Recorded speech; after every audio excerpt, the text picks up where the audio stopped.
Muy buenos días, muy buenas tardes o muy buenas noches, estimados amigos de Conexión 21. Yo soy Samael Hernández y bueno, el primer saludo dependerá de la hora en que usted escuche o vea este podcast de Conexión 21 que esta noche tenemos a un invitado especial, muy especial diría yo, sobre todo dadas las circunstancias que vive el país y el mundo, lo podría decir sin lugar a dudas. Está conmigo eh, Edgar Sánchez. Edgar Sánchez es un militante revolucionario, marxista revolucionario, fundador del Partido Revolucionario de los Trabajadores y de las Trabajadoras, desde luego, dirigente de ese partido, que hoy pues aceptó mi invitación para que platicáramos de un tema pues muy interesante, que son las presiones que ha estado ejerciendo el gobierno, bueno, el gobierno entrante de los Estados Unidos hacia, pues no solo México, hacia pues, muchos países y al grado que algunos comentaristas no dudan en calificar de desquiciado al señor, ya saben a quién me refiero, pues a Donald Trump, porque la verdad es que le dispara a lo que se mueve. Entonces es una situación que requiere por parte de los principales actores políticos de México, sobre todo por parte de la izquierda mexicana, y el PRT es parte especial de la izquierda mexicana, de una postura que los ciudadanos, que los trabajadores, pues les sirva de herramienta para entender qué está pasando y sobre todo qué pueden hacer. Y bueno, con respecto al qué es lo que se puede hacer, también tendré que decir que no hace mucho, eh, a finales del año pasado, el PRT, el Partido Revolucionario de los Trabajadores, realizó su 14º Congreso. Y para mí esto es destacable porque, pues, en ese 14º Congreso, el PRT, su militancia, pues, ha discutido temas de interés central para el país que no observo yo en otras expresiones de la izquierda. Y eso da tranquilidad, ¿no? Y empuja el ánimo, pues, a que las cosas, pues, vayan mejorando o cuando menos sepamos cómo resistirlas. Y en cuanto a este tema de cómo resistir, pues ya lo dije al principio, el señor Donald Trump lanza amenazas a diestra y siniestra, pero a nosotros nos interesa aquello que dice de México y de verdad que ha dicho cosas duras. Y bueno, la primera pregunta, Edgar, eh, sería, pues, este tipo de personas que parecen hasta desquiciadas como Donald Trump, pues, ¿cómo es posible que hayan llegado? Bueno, algunos dicen, pues sí, es que es la ultraderecha, la derecha de la derecha, pues sí, está bien, pero ya el señor se ve bastante mal de la cabeza o lo hace a propósito, no lo sé, pero lo interesante del asunto es cómo llega a ganar las elecciones, además por segunda vez, no es la primera vez, no fue sorpresa, pues, ya el electorado mexicano lo conocía y sin embargo volvió a votar por él. ¿Cuál es tu opinión, Edgar, al respecto? Mm. Bueno, en primer lugar, darte las gracias, Amael, mi estimado amigo y camarada de muchos años, por esta oportunidad que nos das de esta entrevista, podcast. Y en efecto, antes de entrar al tema directamente, porque tú lo mencionaste, tienes razón, algunas de estas cuestiones que estamos hoy pues, observando fueron discutidas de alguna manera en el reciente Congreso del PRT, que es el 14º, ¿no? Y que están sus resoluciones, por cierto, publicadas en forma impresa. Aquí a mi lado está la revista La Internacional, que tiene resoluciones y que les recomiendo a quienes estén interesados, ¿no? Allá en Oaxaca hay ejemplares para quien les interese, pero también en otras ciudades del país, en lugares de los locales del PRT o donde haya contactos del mismo, pueden solicitarlo, ¿no? De alguna manera estos temas fueron tratados ahí, sobre todo porque el Congreso se refirió básicamente al balance del gobierno de López Obrador, el sexenio de López Obrador, y el nuevo gobierno que se estableció con Claudia Sheinbaum, y la consolidación de un nuevo régimen político en México, ¿no? Estos elementos del Congreso, en efecto, nos dan la base para analizar acontecimientos que inmediatamente después han venido surgiendo, que no estaban previstos en el momento del Congreso, como es la elección de Donald Trump en Estados Unidos, ¿no? Eh, es un loco, como dices, desquiciado, bueno, independientemente de las características personales del tipo, ¿no? Sí refleja un fenómeno mucho más complicado, ¿no? En la internacional incluso hemos tenido una cierta discusión al respecto, porque algunos empezaron a hablar de un ascenso del fascismo en el mundo todo, ¿no? Los camaradas de Asia, por ejemplo, de Pakistán y demás, nos dijeron, no, no es propiamente fascismo, porque el fascismo responde a unas características muy peculiares históricamente de Europa, de la época de Hitler, de Mussolini, ¿no? Y sin embargo, hasta en los países de Asia hay este fenómeno ligado más bien al fundamentalismo religioso, ¿no? O sea, corrientes de extrema derecha que no son necesariamente fascistas, ¿no? Entonces, en general en el mundo es cierto que hay este avance de corrientes de ultraderecha, para decirlos en general, algunas nacionalistas, etcétera, religiosas, fundamentalistas, y algunas con toques fascistas, pero eso responde a un fenómeno muy particular.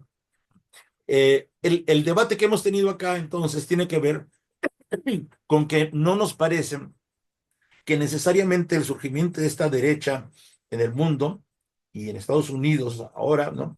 Afortunadamente en México no ha habido esta expresión masiva como en otros casos de una extrema derecha, no tiene que ver con una fuerza, un vigor propio de la derecha, ¿no?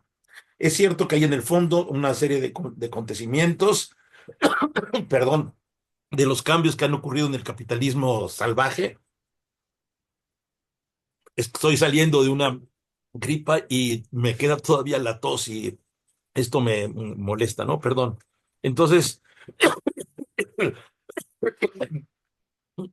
eh, tienen que ver con el desarrollo del capitalismo salvaje, con el ascenso del neoliberalismo, pero en el terreno político también tiene que ver, desde nuestro punto de vista, porque eh, eh, si no se ubica esto en el terreno político, hay la tentación de caer en una lógica de lo que algunos llaman un frente antifascista, este, de todos con todos, ¿no? Y haciendo abstracción de el hecho de que en varios países y en varias de las experiencias hay una responsabilidad de las corrientes que en América Latina llamamos progresistas. Es decir, son corrientes que han surgido con del descrédito del neoliberalismo después de varias décadas de hegemonía neoliberal. En los pueblos ha habido rechazo al neoliberalismo, pero ante el descrédito previo de la perspectiva socialista en el mundo, por el derrumbe de la Unión Soviética y la imagen de que eso fue el fin del socialismo, entonces han surgido estas corrientes que no son socialistas, que no son revolucionarias, que no son anticapitalistas, que dicen que tienen un discurso contra el neoliberalismo, pero no anticapitalista, no socialista, ¿no? Y entonces esta situación intermedia, ¿no? Entre discurso antineoliberal, pero práctica neoliberal que continúan, ¿no? Ha llevado a que en varios casos, eh, después de una primera ola de gobiernos progresistas en América Latina, estos gobiernos progresistas han decaído, han entrado en crisis acusados de corrupción o de sus límites, ¿no? Y han dado pie al surgimiento de corrientes de extrema derecha, ¿no? Entonces, desde nuestro punto de vista, no se puede separar este ascenso de las fuerzas de derecha, ¿no? Con el descrédito, el desprestigio, la crisis de los proyectos progresistas, de esos proyectos intermedios que no son socialistas, pero dicen ya no ser neoliberales, ¿no? Entonces, experiencias en América Latina como el surgimiento de Bolsonaro en Brasil, ¿no? En la crisis del PT, ¿no? Experiencias como la de Milei más reciente en Argentina, ¿no? De Bukele en El Salvador, de ahora de Trump, ¿no?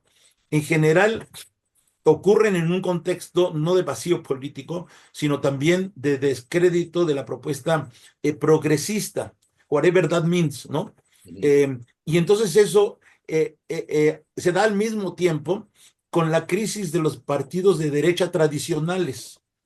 Este, eh, no es que, no es que no hay partidos de derecha, hay partidos de derecha, pero esos partidos tradicionales están, como neoliberales, están también en el marco de esta crisis de proyectos. Y entonces por eso ha venido siendo frecuente el surgimiento de caudillos o personajes que les dicen en política en Estados Unidos outsiders, o sea, que están por fuera del sistema, ¿no? Y hacen un discurso antisistema, demagógico, ¿no? Pero de ultraderecha, ¿no? Como Milei, ¿no? Milei derrota a los partidos de derecha tradicionales en Argentina. Trump llega por segunda ocasión por medio del Partido Republicano, pero no es un cuadro histórico del Partido Republicano, no es un cuadro republicano tradicional, ¿no? Es por eso dicen un outsider, ¿no? Que entonces se permiten todos estos discursos personalistas, individualistas, prácticamente como de locos, como tú dices, ¿no? En la medida en que son como parte fuera del sistema. Eso los hace atractivos a las masas, ¿no? Porque entonces hablan como contra todos los males de la sociedad, incluso de los ricos, contra Wall Street, por ejemplo, dice Trump, etcétera, ¿no? Aunque representa otro sector burgués. Es un poco como el discurso fascista de la época de Hitler, de los nazis, ¿no? Contra los ricos, contra los judíos y todo eso por ricos, ¿no? Pero en realidad representando un proyecto también burgués, ¿no? Sí, es muy grave porque eh, el problema no es su propia fuerza, sino el descrédito de las opciones progresistas, ¿no? En el caso de Trump, acabo de hablar con una amiga mexicana que vive en Nueva York, ¿no? Que me dice el problema no es solamente que haya ganado, sino que entre las mujeres, el porcentaje de mujeres que votaron por Trump creció. Entre los latinos, el porcentaje de latinos que votaron por Trump creció también, ¿no? No solamente la clase obrera blanca que votó por Trump, ¿no? Sino sectores de latinos, de puertorriqueños, de mexicanos, etcétera, ¿no? Que están sorprendentemente votando por Trump. Y esto, a diferencia de América Latina, de los progresismos, no es que lo otro no sea derecha, como dices tú, eh, pero no son opción frente consistente frente a Trump, creíble, ¿no? A las masas, porque, por ejemplo, la candidatura de Kamala Harris, aunque simbólicamente era muy significativa por ser mujer, por ser negra, etcétera, ¿no? Sin embargo, el Partido Demócrata de Biden y de ella, ¿no? Está sosteniendo permanentemente la agresión contra Gaza y el apoyo a Israel, ¿no? Está comprometido con el rollo de la agresión en Ucrania, eh, y esa guerra, ¿no? Entonces, no aparecen realmente como opciones consistentes frente a discursos de irresponsables como este tipo Trump, ¿no? Ahora, eso no quiere decir que no sean un riesgo, ¿no? Son un riesgo, ¿no? Por supuesto. E incluso, en efecto, estas declaraciones antes de la toma de posesión de Trump lo retratan, ¿no? Y claro, muchos políticos dicen que es un estilo de imponer una política, ¿no? De amenazar y llevar al extremo cierto tipo de posiciones, cierto tipo de acusaciones y de propuestas, ¿no? Que obliga al otro a negociar y a ceder en lo que es más importante para él, ¿no?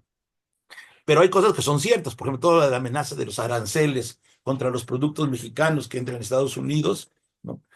Como parte de su guerra contra China, ¿no? Y el hecho de que supuestamente México se convierte en la vía de entrada de los productos chinos a Estados Unidos, ¿no? El asunto de la deportación masiva de miles y miles de migrantes hacia México, eh, son riesgos ciertos, efectivamente, ¿no? Que a lo mejor, junto con otras que retratan el pensamiento imperialista y colonialista incluso del propio Trump, ¿no? Que a lo mejor son como para estirar la liga, ¿no? Como por ejemplo el insulto este terrible que ha hecho, no solo contra México, también contra Canadá, ¿no? De la anexión de México a Estados Unidos propiamente, ¿no? Convertir a México en un nuevo estado de la Unión Americana, ¿no? Igual que en el caso de Canadá, ¿no? De decir que entre como un nuevo estado, ¿no? O la pretensión de comprar a Groenlandia, quitárselo a Dinamarca, que es la última colonia que le queda a la Dinamarca europea en América, en Groenlandia, ¿no? O la jalada esta de cambiarle el nombre al Golfo de México y convertirlo en el Golfo de América, ¿no? Como el Golfo de Estados Unidos, ¿no? Con esta cosa que ya inventaron y que lograron imponer en el mundo de convertir a nominar a Estados Unidos, no como Estados Unidos, sino como América, ¿no? Como si ellos representaran toda la América en nuestro país, en el mundo, ¿no? Y así con el caso del Golfo de México. A lo mejor algunas de estas son solamente jaladas para negociar, ¿no? Y poder imponer lo otro, ¿no? Pero es cierto que esa dinámica imperialista, colonialista, está presente, ¿no? Lo vemos en el caso de Maduro en Venezuela, ¿no? Nosotros, nuestros camaradas en Venezuela y tal, ¿no? Han planteado una crítica al desgaste precisamente de ese gobierno progresista de Maduro, muy diferente a la experiencia de Chávez, ¿no? En un proceso que hay de como le dicen ahora, una deriva autoritaria del gobierno de Maduro, ¿no? Que ha llevado incluso a la ilegalización de los partidos de izquierda socialista en Venezuela y haciendo esta dinámica que es típica de los progresistas de querer decir que solamente hay dos opciones, o los progresistas o la derecha, ¿no? Y en este caso, hacerlo por medio de una especie de partido de Estado que es el PSUV, Partido Socialista Unido de Venezuela, e ilegalizando los partidos de izquierda, como el viejo Partido Comunista de Venezuela está legalizado, ¿no? Las corrientes trotskistas también, ¿no? Entonces, no hay esta opción democrática para participar electoralmente, ¿no? Y claro, frente a esta deriva autoritaria, ¿no? Se facilita el que surjan corrientes de derecha, ¿no? Promovidas por el propio Estados Unidos. Entonces, eso es cierto, pero el problema es que esto te está llevando a una disyuntiva equivocada, eh, muy, muy complicada, en que no se trata del mal menor, ¿no? De una visión campista, de que o estás con los progresistas o estás con el imperialismo, ¿no?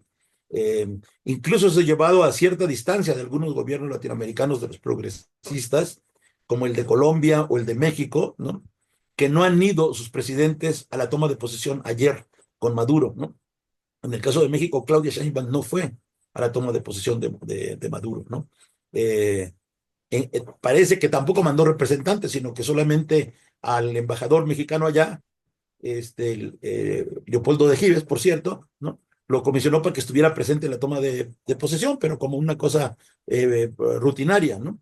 Entonces, bueno, eso es parte del problema que queremos decir, de que en el análisis de este desarrollo de la derecha hay esta responsabilidad de las corrientes progresistas democráticas que se dicen, ¿no? En varios lugares del mundo, ¿no? Que no se puede separar del análisis, ¿no? Y esto pues lo voy a traer a colación en la segunda parte de esta cuestión, que es lo del caso de México en concreto, ¿no? Que todavía no toco, ¿no? Claro. Sí, Sí, al Samuel. respecto, Edgar, eh, este asunto de los outsiders que aparentan estar como al margen del sistema político, ¿no? Del sistema político, no del sistema económico, y se presentan porque los partidos ya dieron de sí, ¿no? Es decir, un poco o un mucho, esto es parte de lo que algunos llaman la crisis de la democracia representativa, ¿no? Entonces los partidos, los progresistas, los de media izquierda y los de derecha, ya no dan de sí y aparecen estos personajes que en el caso de Trump tiende a la derecha o es de plano de la derecha, muy conservadora, muy conservador, pero el otro outsider, pues fue Andrés Manuel López Obrador, ¿no? Que también parecía estar desde fuera del sistema político, ¿no? Observando lo que estaba sucediendo y llega con su propuesta, tiempos de outsiders. Bueno, eso ya me lo comentarás después, pero quien sucede a Andrés Manuel López Obrador es una persona como Claudia Sheinbaum que al menos algunos analistas dicen, pues tiene un poco más de tradición de izquierda, ¿no? Pero una cosa es tener tradición de izquierda y otra cosa es estar frente en el poder del Estado, ¿no? Se ven las cosas diferentes y se reciben presiones diferentes y algunos también comentan que Claudia ha manejado bien la relación con Trump, no ha caído en la provocación, contesta con mesura, dice que va a haber cooperación, no dice cuál ni cómo, pero que eso ha evitado una confrontación anticipada, digámoslo así, ¿no? La verdad es que no está muy claro qué es lo que propone la presidenta hacer frente a esto, que es una amenaza, puede ser potencial, ¿no? O puede ser una amenaza, un peligro ya, ¿no? No solo una amenaza. Pues no hay una idea muy clara de qué es hacer. Hay muchos resortes que saltan cuando se ven, bueno, le puede hacer por acá, le puede hacer por allá, pero empiezan a saltar resortes porque el problema es bastante complejo por la integración que tienen ya ambas economías, ¿no?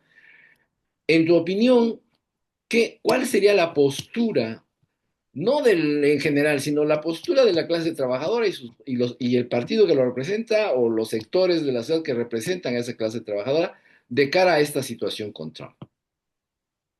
Sí, en efecto es muy complicado. No me voy a caer en la provocación de que entrar a extenderme más sobre lo del outsiders, ¿no? Y el caso mexicano, aunque hay elementos ciertos de lo que tú dices, ¿no? Y otro que también quiero decir, cuando mencionaba esto, que es muy sorprendente, de cómo hay sectores de la clase trabajadora, no solamente blanca, sino chicanos, mexicanos, latinos, puertorriqueños, votando por Trump, ¿no? Lo que quiero decir es que en esa crisis, también de lo que tú mencionaste, del sistema de la democracia representativa o whatever that means, ¿no? Este, hay un avance del pensamiento de la derecha, ¿no? En la sociedad, ¿no? Y obviamente la complicación o lo interesante del caso mexicano es que, aunque algunos nos decían en el 2024, en las elecciones de junio pasado, que había que votar por Claudia porque si no votabas por la derecha, ¿no? Como si el caso mexicano fuera el de Milei, el de Argentina, ¿no? Y aquí el asunto es que desde el 2018 los partidos de la derecha tradicional, el PRI y el PAN, están desfondados, ¿no? Xochitl no tenía ninguna posibilidad de disputar la mayoría en la votación del año pasado, ¿no? Este, estaba claro que estaban derrotados políticamente, ¿no? Entonces no había un peligro de la extrema derecha. Sí hubo un tal Verástegui, ustedes lo habrán escuchado por ahí, que pretendió tener una candidatura de independiente, a que así se llama en la ley, ¿no? Para presentarse a la presidencial del año pasado.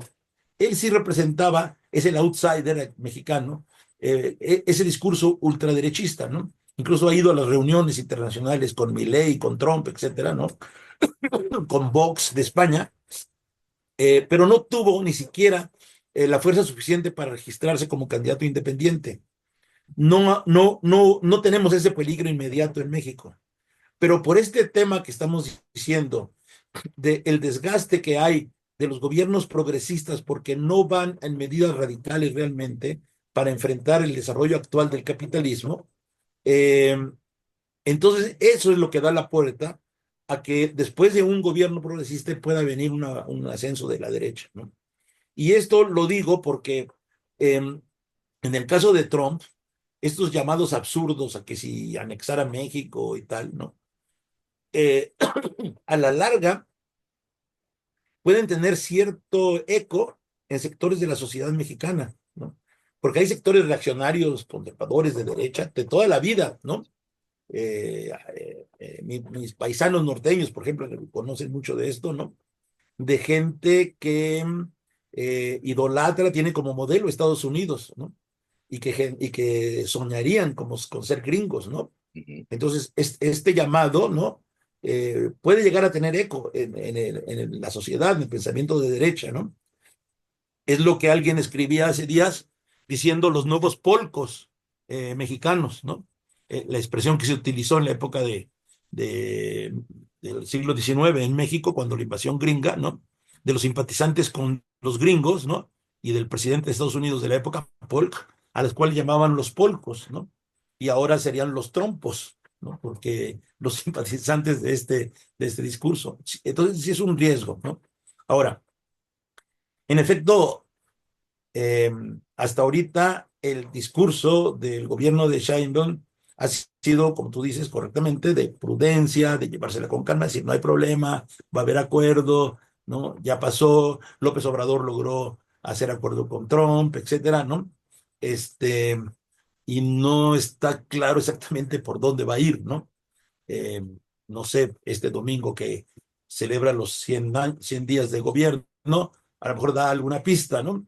Pero ya hay algunos partidarios del gobierno que nos están apurando para decir que lo que procede en este momento es la unidad nacional, como acostumbraban decir los priistas, ¿no? Detrás del presidente, en este caso de la presidenta, ¿no? Detrás del gobierno y de su partido, ¿no? Sí, pero ¿en torno a qué? ¿No? El problema para nosotros no es un asunto abstracto de unidad nacional, ¿no? Como si México fuera un ente sin diferencias internas, ¿no? El problema, no solamente con este discurso pro-yanqui que ya mencionaba, sino el hecho de que en la burguesía mexicana hay sectores que comparten intereses con los imperialistas, ¿no? El representante, por ejemplo, de Monsanto en México, ¿no? Llegó a ser parte del gobierno de López Obrador al inicio, ¿no? Y otros sectores interesados en los negocios imperialistas, que son eh, no solamente del PAN o del PRI, sino dentro del propio gobierno, precisamente por el hecho de que como en 2018 le llamó Luis Hernández Navarro a Morena, se convirtió en el arca de Noé, ¿no? El barco donde todas las ratas ante el barco que se está hundiendo se van ahí, ¿no? Y se constituye como un partido pluriclasista con intereses diversos, ¿no? Entonces no hay un México homogéneo, ¿no? Hay intereses de clase que dividen esto, ¿no? Y entonces hay intereses que coinciden con los intereses trompianos imperialistas, ¿no? Por eso el asunto no se va a resolver con un llamado a la unidad nacional y al apoyo al gobierno de Claudia Sheinbaum en abstracto, ¿no? Sino que lo que se requiere, porque hay estos intereses encontrados, ¿no?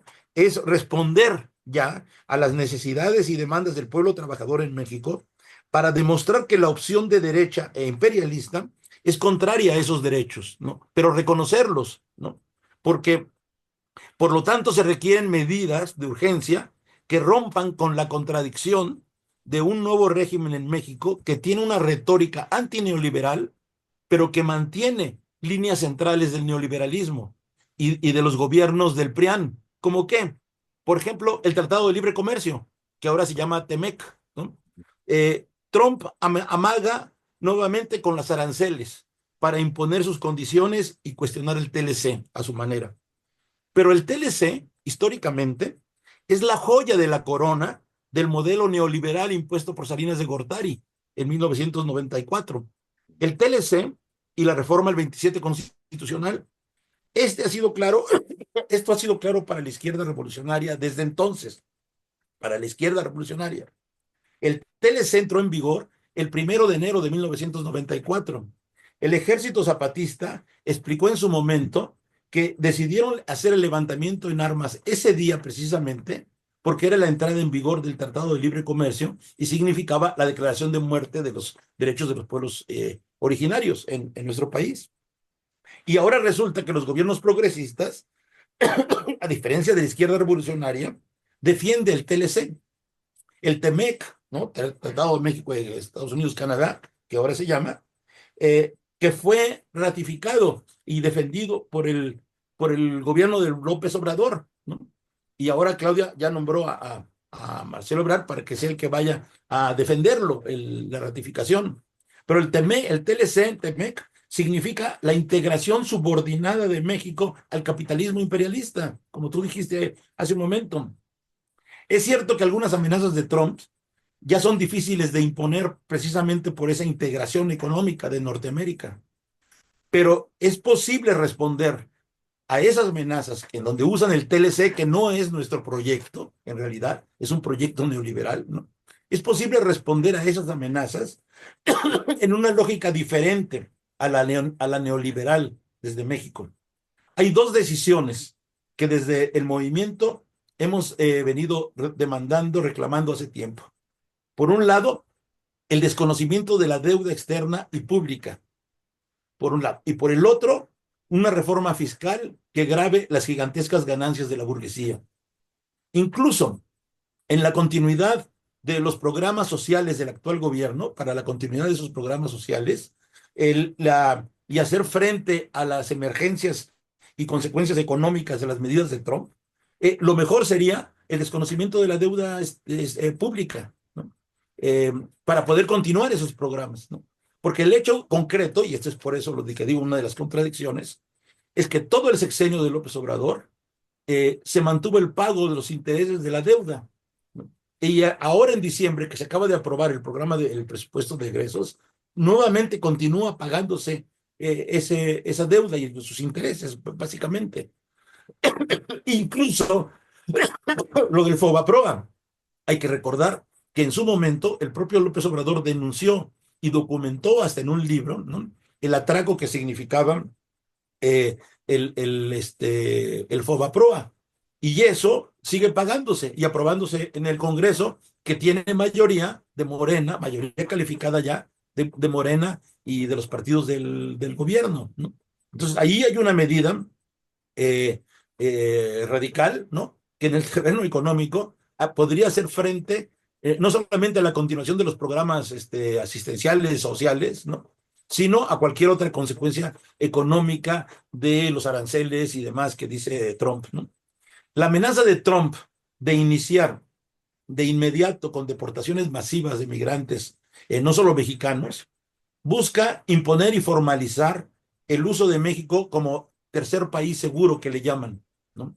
Que expulsa y entonces ese los absorbe, ese tercer país. Que eso es lo que en la práctica López Obrador aceptó en su momento.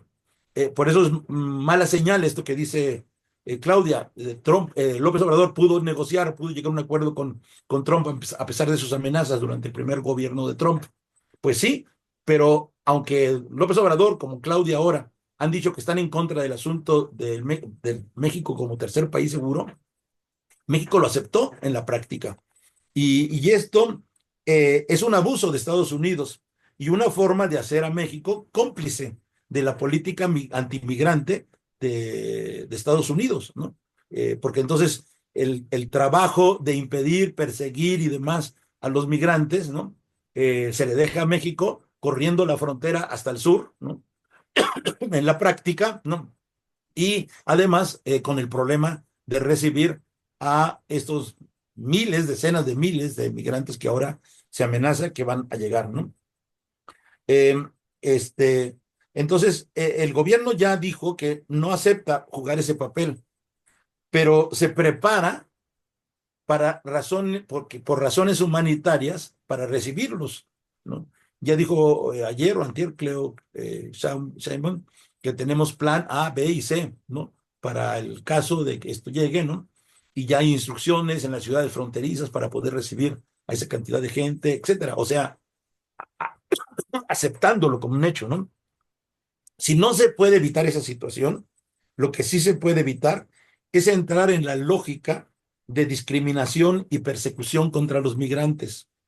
Eh, Medidas como la que se acaba de publicar en el Diario Oficial en diciembre, de la ampliación del alcance de la prisión preventiva oficiosa, incluso amenaza no solo a los derechos de los migrantes, sino en general a los derechos ciudadanos y atenta contra la presunción de inocencia, ¿no? Es esta cuestión de la prisión preventiva oficiosa que ya sabemos, ¿no?, que para los migrantes es porque aparezca sospechoso de ser delincuente, ¿no? Y en general, ¿no? Para los delincuentes, ¿no?, que se dice que sean cargos muy graves, etcétera, etcétera, ¿no? Pero acaban con una conquista democrática que había en el pasado, ¿no?, que es el asunto de la presunción de inocencia, ¿no? No eres culpable hasta que se te demuestre, ¿no? Lo contrario. Y con la prisión preventiva oficiosa es al revés. Eres culpable hasta que no demuestres lo contrario, ¿no? Entonces, los gobiernos progresistas en América Latina frecuentemente han recurrido a medidas represivas de mano dura que apuntan a un camino de autoritarismo, como el que vimos en Venezuela, ¿no? O la terrible situación que vemos en Nicaragua con Daniel Ortega, ¿no? Y entonces la tentación de responder a esta situación de emergencia con medidas de ese tipo es equivocada, ¿no? Todas las medidas de urgencia que se deban tomar deben poner los derechos humanos en el centro, ¿no?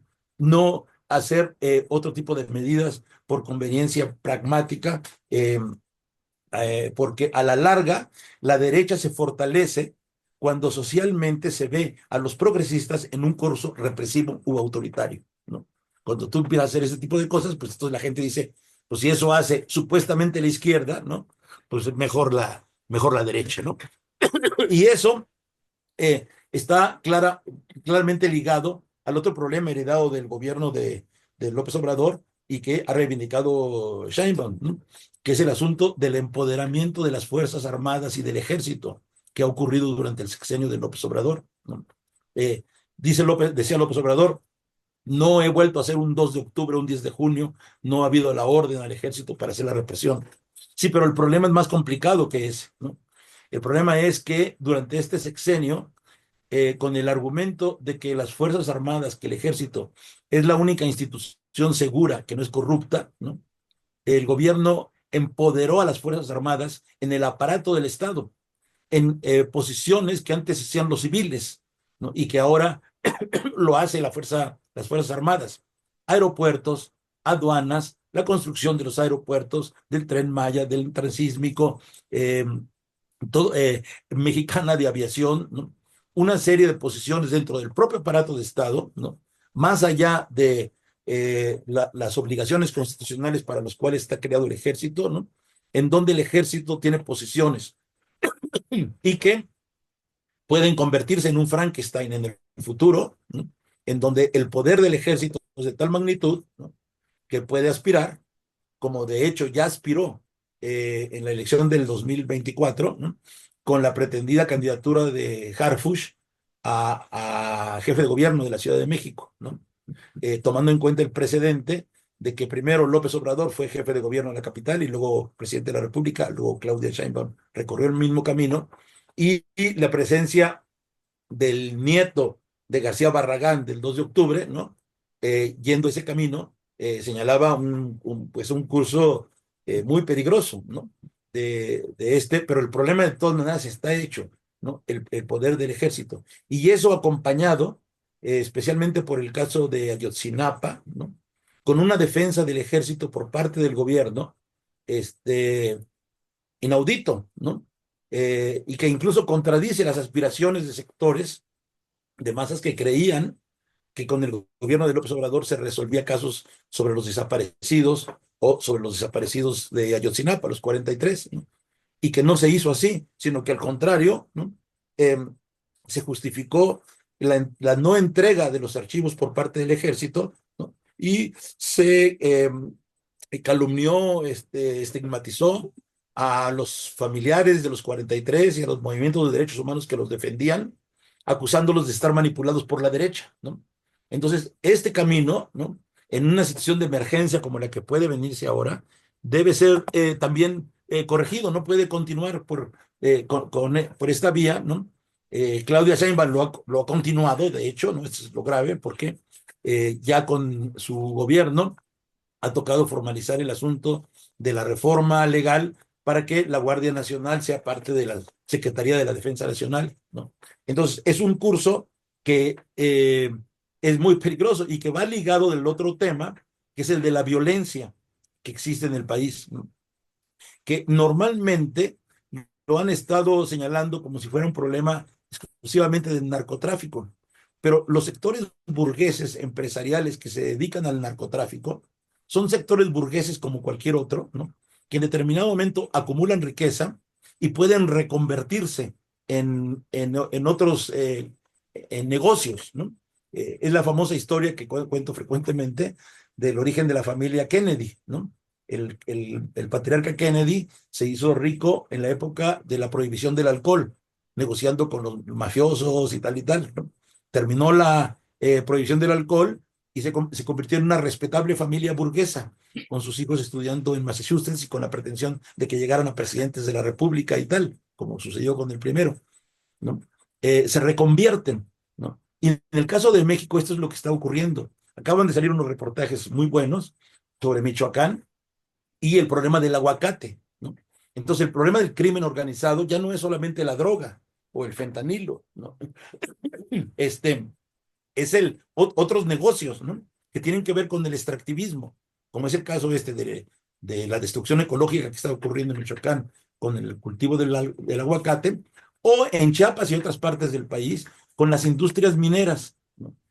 Que están fomentando estos grupos de sicarios para ejercer la violencia y despojar a los pueblos del territorio, ¿no? Entonces, el problema de la violencia no es un problema de seguridad pública o de dar oportunidad simplemente a los jóvenes para que no se corrompan, ¿no? Sino de una dinámica anticapitalista necesariamente, ¿no? Es el momento, por lo tanto, si así están las cosas con el Tratado de Libre Comercio, de cancelar las concesiones mineras a las compañías canadienses y americanas que han conseguido, no me acuerdo de la cifra completa, ahorita concreta, ¿no? Pero una cantidad de territorio mexicano increíble que están explotando con esas concesiones mineras y que además del daño ecocida que representan, ¿no? Ecológico, social, contra los pueblos, ¿no? En este incremento de la violencia, ¿no? Entonces, estos grupos criminales, ¿no? Están ampliando sus negocios, ¿no? A esta cuestión del extractivismo, a la trata de personas con los migrantes, precisamente, ¿no? Y al crimen contra ellos, ¿no? Y entonces es el momento también de cambiar esto, ¿no? De una medida radical, que eso es lo que propondríamos más que un apoyo acrítico, ¿no? Respetar la autoorganización de las masas es el otro punto, ¿no? No puede haber incluso lo que ellos llaman cuarta transformación sin la participación de las masas. Trotsky solía decir que una revolución no es cuando definía qué es una revolución, no lo definía por el triunfo o la derrota o el carácter socialista, no, no, decía, es el momento de la irrupción masiva, de la irrupción violenta de las masas en su propio destino. No puede haber cuarta transformación sin irrupción de las masas organizadas en la lucha, ¿no? Y autoorganización no quiere decir mítines electorales o reuniones de democracia plebiscitaria para apoyar y aclamar al gobierno, ¿no? Como el que se hace este domingo, ¿no? No, quiere decirse organizarse y movilizarse en forma propia, autónoma del gobierno y sus partidos, para luchar por sus propias demandas. Y no puede haber autoorganización autónoma si el gobierno sigue apoyando y apoyándose en los charros, en los sindicatos. Hace días lo vimos con la elección del líder del sindicato petrolero, ¿no? Avalada por el gobierno, ¿no? Y antes del sindicato ferrocarrilero, o antes la cooptación del líder, que no me acuerdo su nombre, el líder charro del CENTE, en Morena, ¿no? O de Pedro Aces. Y por el contrario, mantener sin solución favorable a las luchas sindicales como la del SME por su reinserción laboral o de la CENTE contra la reforma educativa neoliberal de Peña Nieto y que la gente pensó que supuestamente iba a ser cancelada también con López Obrador y que no ocurrió, ¿no? Incluso eh, a ese nivel de la autoorganización, el otro derecho democrático que está truncado, ¿no? Hoy es el mes de enero, en donde formalmente, según dice la ley electoral, los partidos interesados en tener su registro tienen que notificarlo al INE en este mes, ¿no? Sin embargo, la ley electoral ha sido transformada de tal manera que es imposible que partidos de izquierda, partidos de la clase trabajadora, puedan obtener su registro, ¿no? El sistema se ha convertido en un sistema que lo impide. Incluso lo que en su momento tuvo otro significado, lo formaliza cuando prohíbe que los sindicatos apoyen la constitución de nuevos partidos políticos. Entonces, de nuevo, autoorganización, democracia, etcétera, ¿no? Son lo que se requiere en esta situación de emergencia. Es decir, para enfrentar los nuevos presiones imperialistas, se requiere no un apoyo acrítico y abstracto al gobierno, sino el fortalecimiento del movimiento de masas autónomo, independiente en su lucha y por sus derechos democráticos, por los derechos humanos y contra la desaparición forzada de personas, contra el feminicidio y el derecho al aborto, por las demandas del movimiento sindical democrático y las demandas de los pueblos. En fin, lo que se requiere en esta situación de emergencia no es una declaratoria de apoyo abstracto, ¿no? Para ir a negociar no sé qué, ¿no? Sino el fortalecimiento del movimiento de masas, que será a nivel del pueblo, de los sectores populares, la mejor condición para resistir las presiones imperialistas, ¿no? Eso es lo que quería Oye, concluir con él. Edgar, pues muchas gracias. Yo creo que el análisis deja bastante clara la postura del PRT en el sentido, y voy a intentar hacer un resumen, ya me dirás tú ¿Sí? si lo hago correctamente o no, y se resume en la idea de que el tema no es la unidad nacional, sino cómo podemos resistir las embestidas del imperialismo norteamericano. Entonces, el problema correctamente planteado desde el punto de vista de la clase trabajadora es no cómo nos unimos todos porque somos de diferentes clases, sino cómo resistimos todos de frente a las embestidas del imperialismo. Y entre estas medidas, la que está debajo de todo, y es la base, es la autoorganización popular, como tú lo dijiste, esa es una de las acciones que había que realizar para resistir estas embestidas, establecer una política minera, no dando concesiones a las empresas extranjeras, porque luego curiosamente aparecen en el TEMEC puras empresas extranjeras que son las que finalmente salen ganando o no de todo esto que está pasando. Una política diferente para la relación con las Fuerzas Armadas del país y no el empoderamiento de las mismas, que no llevaría a buenos resultados. Una reforma fiscal que grave las ganancias del capital, el desconocimiento de la deuda pública y, bueno, si no me faltó nada, diría yo que esto sería las líneas principales, más todo lo que comentaste de las políticas para con las mujeres, ¿no? Que serían las líneas que definen la posición del PRD para enfrentar la embestida capitalista o la embestida imperialista que probablemente sucede. Esto me parece a mí muy importante porque sí, efectivamente, o sea, hay mucha, incluso hasta gente que uno considera de izquierda bastante clara, crítica, como que se deja llevar por el patrioterismo, ¿no? Sí, sí, tenemos que unirnos en contra de los yanquis. Y bueno, aquí la postura es diferente, es decir, no, el problema no es la unidad nacional ni cómo negociamos una unidad nacional. El problema es cómo resistimos y se resiste de esta manera, de acuerdo a la postura del Partido Revolucionario de los Trabajadores. Espero haber resumido bien toda esta explicación. Si no, bueno, nuestros amigos de Conexión 21, pues verán con cuidado, con calma, pueden repetir el video o repetir el audio, lo que les guste más, para que estas posiciones queden claras. Y si no quedan suficientemente claras, ya Edgar digo, allí está la revista internacional, donde están los resolutivos del Partido Revolucionario de los Trabajadores y que usted puede leer con toda calma, despacito, estudiarlo, analizarlo, para tomar una postura o cuando menos tenga criterios para discernir entre lo que es correcto y le conviene a usted como trabajador o como asalariado o como profesionista incluso o como pequeño empresario mexicano, ¿no? Verá si es correcto o no lo que se está haciendo, pero hay que tener criterios claros porque si no, todo esto se vuelve un mar de confusión. Edgar, te agradezco antes de despedir el programa que hayas aceptado mi invitación a dialogar conmigo sobre estos temas tan importantes. Nos conocemos desde cuando empezamos a militar en el Grupo Comunista Internacionalista. No es ningún secreto que yo soy trotskista de corazón, ¿no?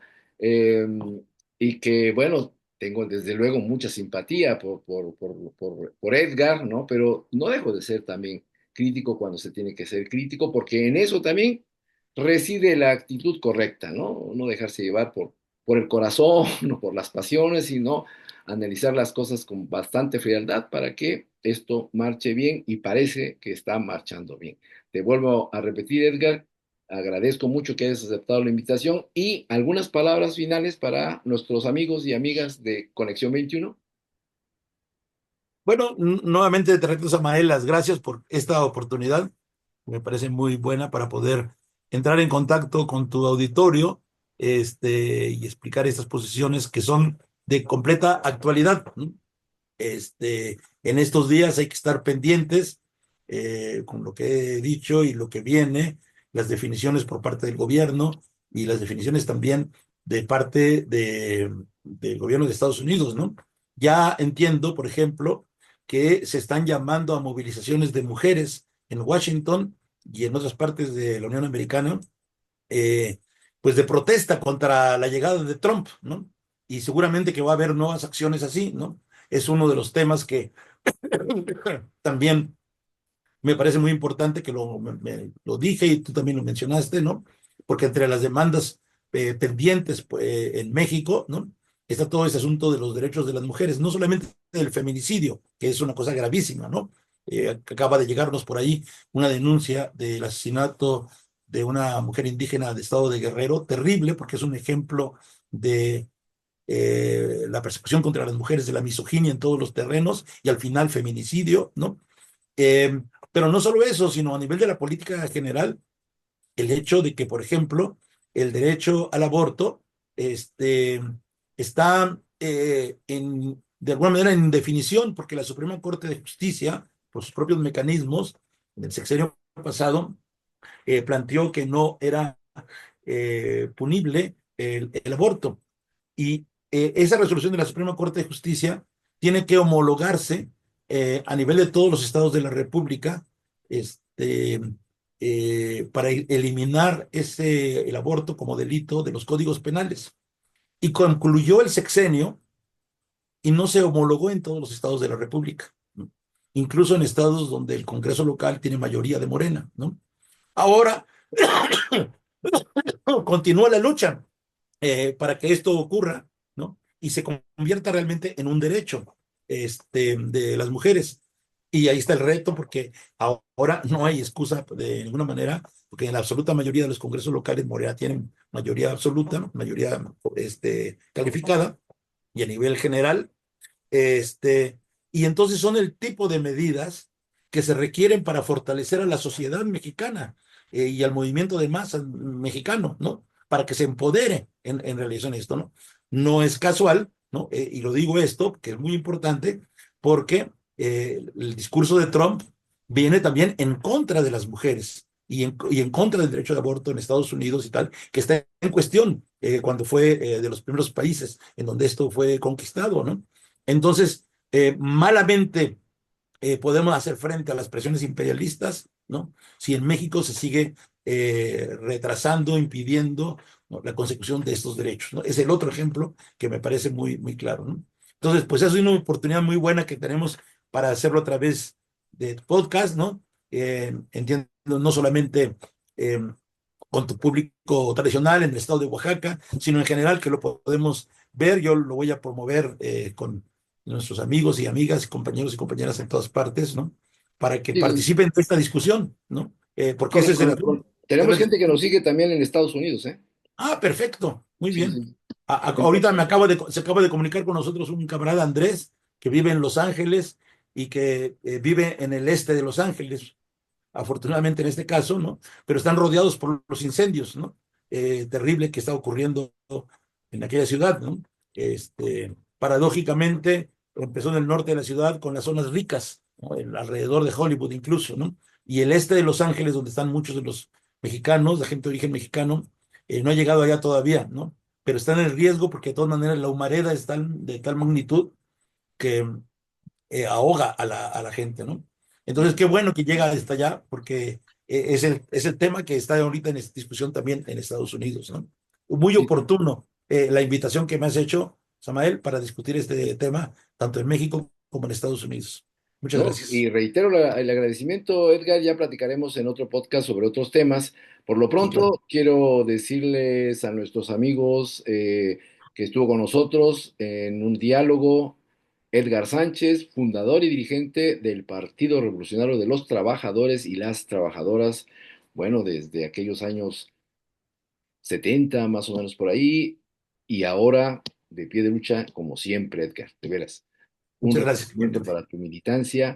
Y a nuestros amigos le decimos, recuerden que esta es Conexión 21, yo soy Samael Hernández y los esperamos en nuestro próximo podcast. Muchas gracias. Hasta luego, camaradas.